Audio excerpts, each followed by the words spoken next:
Let's return to the jungle path. Suppose one day you decide to create a new path to the river. The first day is difficult. You have to clear bushes, push aside branches, cut through tall grass. You only manage to walk a small distance, maybe 10% of the journey. Meanwhile, the autopilot keeps saying, "Why are you doing this? The old path is easier." But the next day you return. You clear a little more. The path becomes slightly easier. Day after day, you repeat the process. Eventually, something interesting happens. The new path becomes clearer and safer. The conscious mind notices the new path is safe. Then the autopilot begins to adopt it. While the new path becomes clearer, the old path slowly disappears. Grass grows back, bushes return, the trail fades. The autopilot also stops using that old prediction. Over time, it forgets it.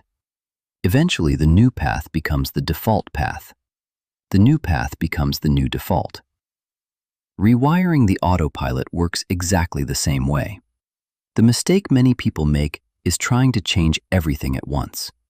They buy a gym membership, they exercise intensely for a week, and then stop. From the autopilot's perspective, this is overwhelming. Too much uncertainty, too much effort. The autopilot doesn't update from intensity. It changes when a small behavior repeats enough times. So instead of trying hard day one, start with something small, a 5-minute walk. That is easy for the autopilot to accept. It observes the result. You walked. You returned home. Nothing bad happened. The prediction updates slightly. Tomorrow, the autopilot resists less. If you want to create a new path in the jungle, you don't clear the whole forest in one day. You clear a small distance. Day after day, the new path becomes clearer, and the autopilot begins to trust it. Eventually, the old path fades away, and the new behavior becomes the new autopilot.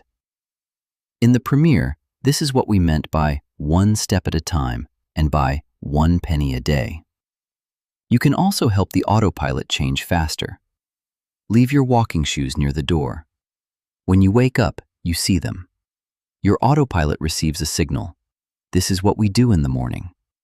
The environment becomes part of the habit. At the same time, remove cues for bad habits. If chocolate is always in the fridge, the autopilot predicts eating it. But if it is not there, the habit becomes harder to trigger. Small changes in the environment guide the autopilot toward new patterns. Rewiring the autopilot does not happen through force. It happens through small, predictable repetitions.